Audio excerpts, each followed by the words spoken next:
দেখবা যে auto rickshaw বলে একটা জিনিস আছে। তো অটো রিক্সা মিনস হইতেছে ধরো রিক্সার পিছনে একটা মোটর লাগাই ফেলে এবং সেটা ধরো এর পরবর্তীতে চলতে থাকে। এখন মূল প্রবলেমটা হচ্ছে তুমি যখন রিক্সার ভিতরে এরকম পাওয়ারফুল একটা মোটর বা এই টাইপের জিনিসপত্র দাও, পরবর্তীতে এটা ব্রেকিং সিস্টেমটা যদি ভালো না হয়, এর পরবর্তীতে দেখা যায় যে সিরিয়াস রকম অ্যাক্সিডেন্ট তৈরি হয়। এবং অটো রিক্সা যদি ধরো হাইওয়েতে বা মেইন রোডে উঠে যায়, তখন আরো জটিল সমস্যা তৈরি হয়। এবং এই সমস্যার খুবই ক্লাসিক এক্সাম্পল ধরো ঢাকা শহরে দেখা যায়, কারণ ঢাকার ভিতরে প্রচুর পরিমাণে অটো রিক্সা এবং অটো রিক্সার জন্য কন্টিনিউয়াসলি দেখা যায় যে প্রত্যেক দিন বা প্রত্যেক ঘন্টায় ছোটখাটো অ্যাক্সিডেন্ট কম বেশি ঘটতেই থাকে। এখন অটো রিক্সার যে প্রবলেম, এটা কিন্তু কম বেশি ধরো সবাই জানে, এবং এটার পিছনে মোটর লাগাইলে যে প্রবলেম হবে এটাও সবাই জানে। কিন্তু ওভার দ্য টাইম বিগত ৩-৪ বছর ধরে এই পুরো জিনিসটাকে অল্প অল্প করে সহ্য করছে মানুষজন। ধরো কিছু কিছু সময় অটো রিক্সা তুলে দিছে, বলছে না অটো রিক্সা চালানো ঠিক না, অটো রিক্সা ভালো না, এটা সেটা। কিন্তু ওভার দ্য টাইম গত ৪ থেকে ৫ বছরের মতো সময় এত পরিমাণে অটো রিক্সা হয়ে গেছে, এবং এখন ধরো অটো রিক্সা চার্জিং স্টেশন তৈরি হয়ে গেছে টেসলা চার্জিং স্টেশনের মতো, এবং পুরো একটা ইন্ডাস্ট্রি তৈরি হয়ে গেছে।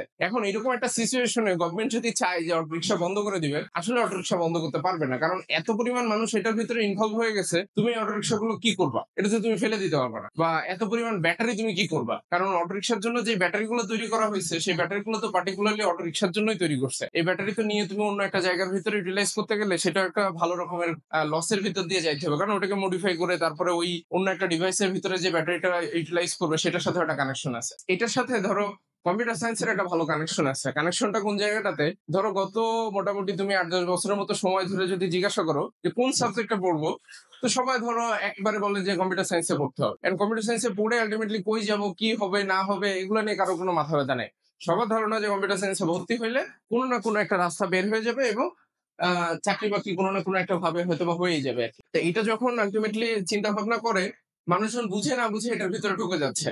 এবং এটাই একটা নরমালাইজ হয়ে যাচ্ছে যে যেকোনো একটা সাবজেক্টে পড়া যাবে না, রেদার আমাকে কম্পিউটার সায়েন্সে ভর্তি হইতে হবে, কারণ কম্পিউটার সায়েন্সে ভর্তি হইলে হয়তো বা কোনো একটা চাকরি বাকরি হবে। এবং ওভার দ্য টাইম এটাই বাংলাদেশের একটা জাতীয় সাবজেক্ট হিসেবে পরিচিত হয়ে যাচ্ছে। বাট